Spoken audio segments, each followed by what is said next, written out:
To factory reset your ONN tablet, first thing you need to do is you need to power it down.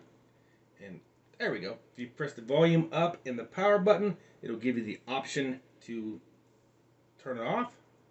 So we're going to say power off because we don't want it to restart on its own.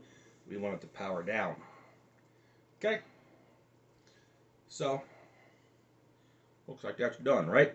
Next step, volume up and power button. You're going to hold those until the ONN logo appears and then release the power button. So, hold those. We'll try to show it a little bit here while we do that. Okay, release the power button because the ONN logo appeared. We keep the volume button up. There we go. Now we're at the screen here.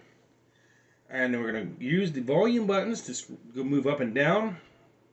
See, we want to get down to wipe data and factory reset. So it's down here. Is that the right one? I can't read it from my screen. No, two more down. Okay. Once you hit that, I think you hit the power button to accept it. And then you confirm it by hitting yes. Okay? All you gotta do. It'll factory reset, and then you'll lose all your apps, all your photos, all your everything, and then you'll be at a fresh install. Yay! I'm going to go ahead and go down here to power off, though, because I don't want to factory reset this. I just spent literally like 2 hours getting everything set up the way I want it, so not going to do it. Hope that helps someone out. Bye!